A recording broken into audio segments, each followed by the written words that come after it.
one of the most difficult compositions in the world. Almost no one can perform this song. And before this episode, I want to recommend you subscribe to this channel to stay up to date with interesting stories from the world of music and to stay up to date on all the latest news. So, my dears, subscribe right now. Did you recognize what movie these scenes are from? Of course, it's The Fifth Element, a French action film with comedy elements, filmed in English by Luc Besson in 1996. The film was released in 1997. Essentially, the film's charm lies in the details. This includes the colorful cast, led by Bruce Willis and Mila Jovovich. Also, the costumes designed by Jean-Paul Gaultier and the masterful editing, which gives this film even more meaning. And, of course, music plays an equally important role in The Fifth Element. It plays almost continuously and takes up 90% of the screen time. No wonder the film's soundtrack sold over 750,000 copies. The musical climax of The Fifth Element is undoubtedly the performance of the blue-skinned alien Diva Plavalaguna. And it is precisely this composition that we will be talking about today. The alien's performance includes two pieces that are considered impossible to perform. The first is an excerpt from Gaëtan's classical opera Donizetti Lucia de Lammermoor.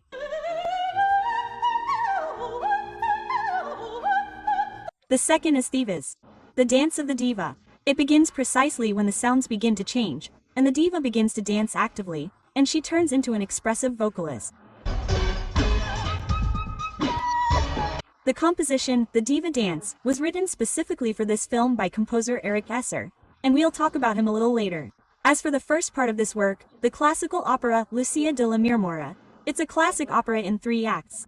This opera is one of the finest examples of the bel canto style and has a firm place in the repertoire of virtually every opera house in the world.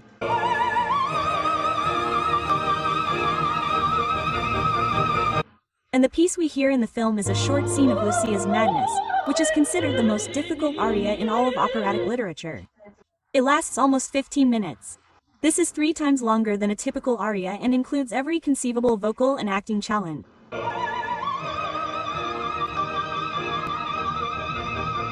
And many of you will ask, what does The Fifth Element have to do with it, and why did they choose this particular aria? The aria was included in the film not simply for its aesthetic appeal. Luc Besson chose it specifically because it ties together several plot lines. Firstly, this aria becomes the dying aria for the diva Plavalaguna. The film's ending scene featuring Plavalaguna is a rendition of the opera's heroine, Lucia, who, in a fit of madness, rips open her own stomach. Secondly, this music opens up the background for Bruce Willis's character and gives him a new perspective on Lila, played by Milovich. He suddenly sees in her a little Lucia, also fleeing from enemies, but unlike Lucia, hers were real, while Lucia's were imaginary. And perhaps it is at this very moment that Bruce Willis discovers the meaning of love. Despite the fact that the opera's aria is already considered practically impossible to perform, Eric Serra decides to make it even more complex and brings in an additional vocalist. He did this to give the composition an otherworldly sound. Therefore, Eric Serra added super complex elements. Eric Serra has actually been collaborating with Luc Besson for a long time, and he appears in virtually all of his films. That is, he writes the music for practically every film. Eric Serra wrote the music for Luc Besson's film, Subway. And also Leon. That is, Eric Serra has written the music for practically all of Luc Besson's films. And here's what Eric Serra says about whether he would agree to write music for Luc Besson's films again. If Luc offers me to work on his next film, I don't even need to read the script. I'll say yes in a second, because the most important thing for me is to understand my role in the film. Whatever the film is about, I'm interested in what I can bring to the table. And with Luc Besson, I'm always sure that the music plays a very large and interesting role. Whatever he has in mind, I'll give a blind yes. When the composition for the Divetsa was ready, they almost immediately found an actress to play the alien. She was Maven Libeska, a French actress. And all that remained was to find a singer to perform this complex composition. Besson himself liked the aria from Lucia de la Marmora performed by Maria Callos.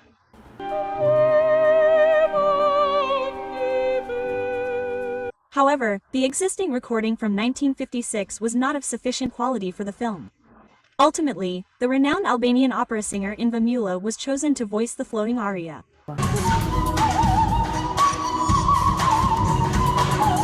She is considered Albania's golden voice. She also regularly performs in La Scala and tours worldwide. While she handled the classical aria effortlessly, her vocals were a different matter. Sir deliberately wrote the melody in such a wide range that no human on planet Earth could sing it. And here's what Eric Serra says about his composition. In the film, Diva is an alien, so she must do things that are impossible for a human. I recorded this piece with a real opera singer, Inva Mula, and she also had an agent who had previously worked with Maria Callas, so things were very serious.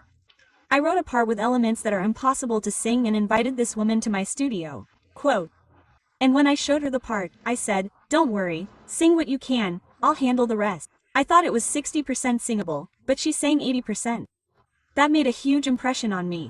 And what's most interesting is that when we see Pavalaguna's performance scene in the film, Bruce Willis's reaction is genuine. He had never heard her sing before, and what he saw truly impressed him. He didn't use any acting skills here. This composition is truly legendary because practically no singer in the world can sing it. And for a while, that was considered true. But, of course, after the film's release, many covers of this composition appeared. Almost every singer tried to cover it and achieve such a great level of mastery. For example, this composition was performed by the Russian singer Plavalaguna. Of course, Plavalaguna did a colossal job. And there's one interesting fact. In 2014, when Plavalaguna was on the jury for The Voice Kids, another performer decided to sing the vocals of Plavalaguna, and it was a girl named Victoria Oganesian. When she took the stage, Plavalaguna was simply stunned. In fact, Victoria Oganesian performed this aria brilliantly. It's very similar to the original, and I want to point out that this aria uses very complex vocal elements and requires a huge range. And can you imagine, such a little girl could master this aria?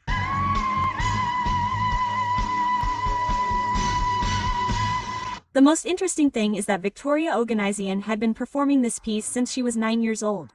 Few adults can sing it, and here was a girl singing this composition. When I listened to Victoria Oganesian perform this composition, tears involuntarily came to my eyes. She sang it so heartfeltly. But there are other performers who have also demonstrated their superb vocal abilities. For example, on the show Tosh v Tosh, Natalia Podolskaya and Gleb Matveychuk performed.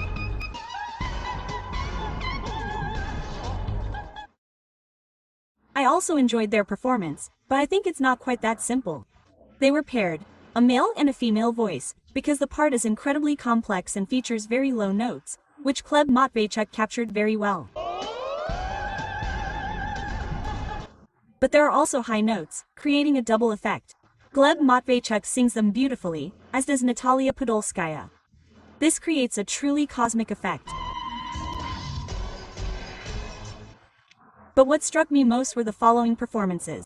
For example, the Chinese singer Jane Chan performed this aria very faithfully to the original.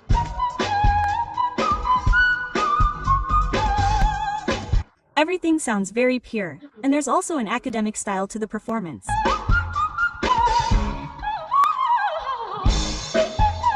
And I'd like to point out that her performance seems light and playful, despite all the complexity, both in the film version and in the original aria.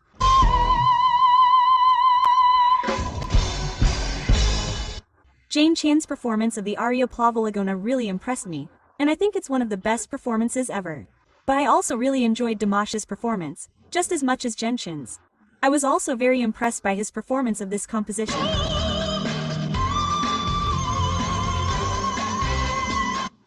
I really like Dimash as a performer and as a person.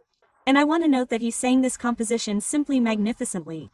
I think Dimash, with his enormous range, is perfect for this composition. Judge for yourself. This aria has very low notes that then quickly transition to high notes. And not just high notes, but simply cosmic sounds. And because Dimash also has a cosmic range, he does it so easily. And when you listen to it, it seems like he doesn't imagine it being difficult at all. Although in reality, it's unrealistic.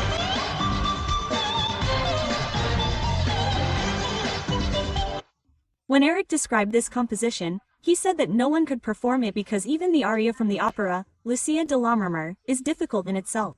And until a certain year, no one was able to perform this aria. Only Maria Callas performed it, and then other performers appeared.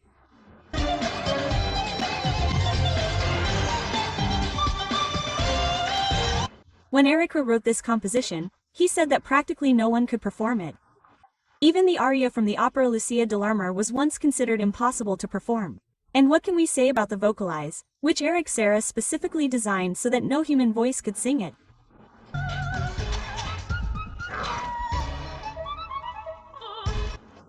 That's why what Victoria Ganesian, Zinchenko, and Dimash are doing simply amazes me. Now that you know the story behind the Aria Plavalaguna from the film, The Fifth Element, you'll hear this composition in a completely new way and enjoy this beautiful, ethereal music.